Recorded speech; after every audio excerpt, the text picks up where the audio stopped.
On sent la pression, pas plus que tous les autres matchs qui vont venir ou ceux qui sont venus. C'est des matchs couperés, donc c'est en ce sens qu'ils sont différents des autres. Enfin, des autres, c'est des matchs de poule. Mais sur la qualité de l'adversaire, qu'il soit en match de poule ou qu'il soit en phase finale, c'est la même. Hein, on connaît cette équipe, on l'a jouée. On sait que c'est une équipe costaud, mais je crois qu'ils doivent dire la même chose de nous. Et donc voilà, hein, ce sera 50-50 comme ce soir Castres-Montpellier. Tous ces matchs-là, c'est des équipes qui se valent et c'est toujours difficile de décider ou de définir un favori avant l'heure. Mais voilà, la différence entre ces matchs-là et les autres, effectivement, c'est que c'est des matchs couperés. Voilà. Donc c'est où tu continues ou ça s'arrête. Je crois qu'il y en avait besoin, comme disaient les joueurs, ils en sont à leur 50e semaine. Ils ont commencé le 13 juin. Et c'est vrai qu'on sent depuis, je le disais, depuis quelques mois, pas une certaine lassitude, mais une certaine fatigue, etc.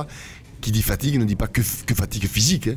Dit fatigue aussi psychologique, psychique, etc. Et donc, je pense qu'encore une fois, c'était bien de se retrouver entre nous. On avait perdu la finale, de se dire les choses. Et voilà, donc moi je ne suis pas un adepte, mais je pense là, sincèrement, il y en avait besoin, tout comme on a réduit les entraînements, ils sont plus courts, ils sont plus intenses, etc. à cause justement de cette longueur.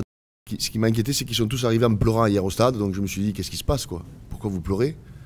Et j'ai été rassuré, il m'a dit non, on s'est mis de l'oignon dans les poches, donc ça allait mieux. Je me dis, vous pleurez, pourquoi vous pleurez? Parce qu'on a perdu? Mais non, mais qu'est-ce que je réponds à ça? On est tous heureux d'abord, parce que Pierre Mignoni, sa femme a accouché cette nuit, voilà. Donc là, on est très heureux, on va boire une coupe de champagne ensemble, tu vois, et on va se dire, demain, on joue un match de rugby, tu vois ce que je veux dire? Il y a tellement de gens qui aimeraient jouer des matchs de rugby et qui sont dans des situations tellement délicates qu'il faut encore, là aussi, garder les pieds sur terre, quoi. Ils n'ont pas 15 ans, et bien sûr, ils ont perdu, ils sont compétiteurs, et dès le lundi, ils avaient la rage pour essayer de gagner le match d'après, quoi. Autrement, tu ne joues pas au RC Toulon, ou tu ne joues pas à ce niveau, tout simplement. C'est le maître mot, je dirais, à tous les matchs. Hein. Si tu veux pas perdre, déjà, il faut être discipliné. Il ne faut pas donner de poids à l'adversaire. C'est tellement difficile d'en marquer que tu n'as pas le droit, ce qu'on a fait vendredi dernier, d'en donner 18 cadeaux. Et je dirais même 21 cadeaux. Mais ce qui nous a fait défaut vendredi dernier, c'est essentiellement ça, quoi. C'est la première des choses, c'est ça, c'est qu'on a toujours couru après le score en faisant des fautes stupides, hein, des fautes qui permettaient à Biarritz de garder le score, et nous, on courait après le score, etc. Donc si on veut, c'est le haut niveau, je leur dis souvent, c'est gagner le combat, c'est être discipliné, ça c'est la première des choses. Et puis après, c'est quand tu attaques, tenir le ballon, essayer de mettre du danger chez l'adversaire.